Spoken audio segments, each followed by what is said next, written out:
My first guest tonight is Tony Farrell. Tony, welcome. Now, just to summarise very quickly, you've actually just lost an appeal for unfair dismissal. That's right, I think it's please. So let's just give you a summary of who you are and what your credentials are. Now, you have a BSc in Applied Statistics. You joined the police in 1993, then taking diplomas in Management Studies and Criminal Intelligence Analysis. Since 1998, you have been the Principal Intelligence Analyst, the head of profession, for South Yorkshire Police. Now, that's one of only 47 similar roles in the country.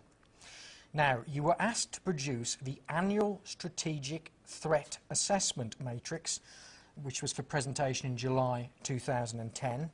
And up until that point, you had no reason to doubt the official story of 9/11, or indeed 7/7.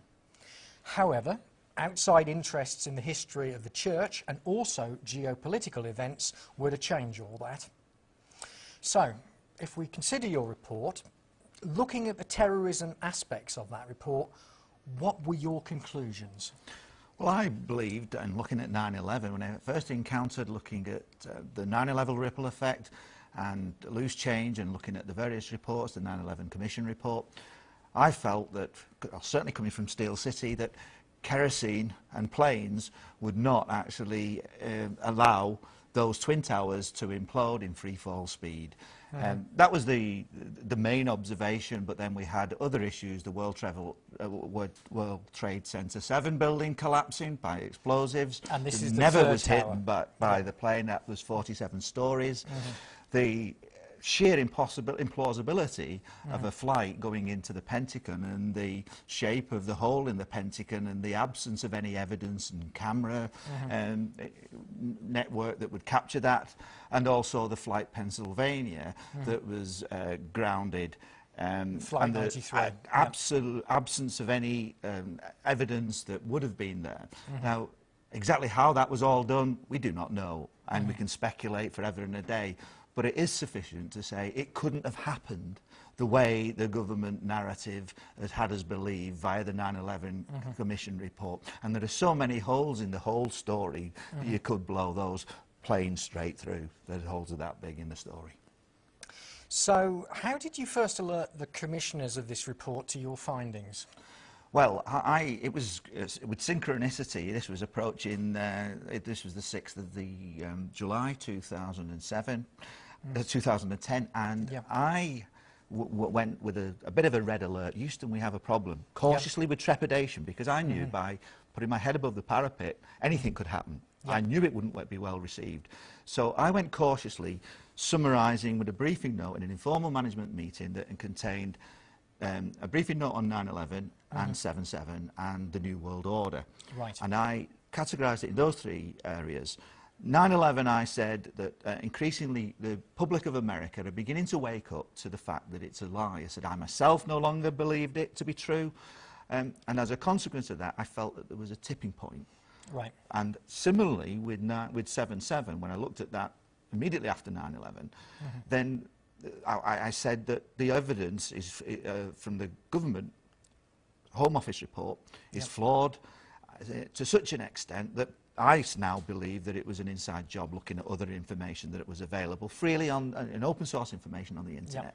And I said that just with the United States of America, in the United Kingdom, people through the internet will start to be woken up by the possibility of a monstrous lie taking place in both governments on these two events, and that there will become another tipping point. And when that tipping point occurs, there is a threat to community cohesion and a potential breakdown as the people of the United States of America and the United Kingdom waken up to the monstrosity and the lies, and that in itself is a threat to community cohesion. So I approached it from that neutral type of way, really, rather than straight in the face that it's a monstrous lie. It's just a possibility, even if it wasn't, the fact that people are believing it to be in increasing numbers, and with the power of the internet to expose with some very compelling documentaries that are out there. I've mentioned 9/11 ripple effect and loose change. They were the early ones, and that clearly people seeing those, if they saw them with an open mind, would simply have to doubt the veracity of the Commission report and the government narrative on, on those events.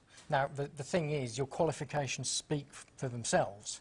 So it must have been a little bit of a shock that it was suggested that you needed to see occupational health on the basis of what findings you wanted to present. Absolutely. When I went to a tentative approach, I was wanting very much support from management. I wasn't wanting support from a therapist, an occupational health therapist. The very fact that within moments of alerting them, this was a Euston, we have a problem, when I alerted them, their direction was to, we want you to go to occupational health. And I felt that was threatening and menacing right from the word go. When I most needed their support, they were clearly setting me aside and wanting to channel me down a different route, which was very threatening and menacing to me. Now, there was a point where you were actually tempted to alter your report and submit a revised version without this additional narrative, if you like. But what stopped you? Well, I'd completed, this all happened very quickly in such a short space of time. So I had actually prepared all my work on the assumption that the main threat, because the blockage here was on the domain of counter-terrorism.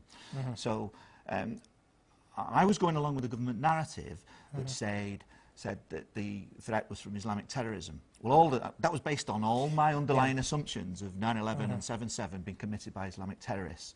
And of course, now the assumptions were destroyed.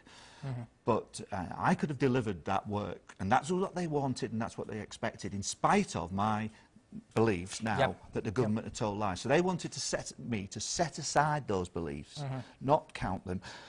They would take me through a process through occupational health, and I would go on leave, and everything would probably be sorted out in the fullness of time, as long as I didn't rock the boat. But their stance was, Tony, what can we do about it, even if it is lies?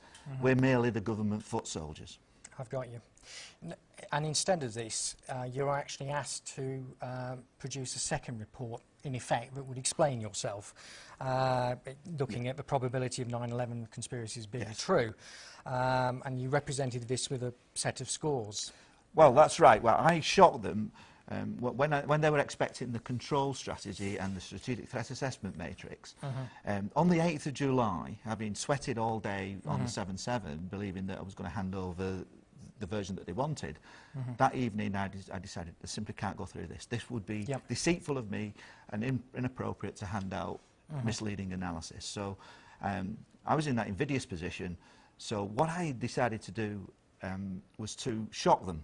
So I used the front sheets and of both the control strategy and the strategic threat assessment matrix, put some ludicrous numbers on, and on the domains of counter-terrorism, I put 9/11 truth, 7/7 truth as the top score, with all else really largely irrelevant, which this was an absurd-looking document to reflect the ludicrous position I was being placed in. It was either go to occupation health or else go along with us. And that would necessitate me breaching, my own professional standards for honesty, integrity, and my own sort of conscience, and I wasn't prepared to do that, so they had it.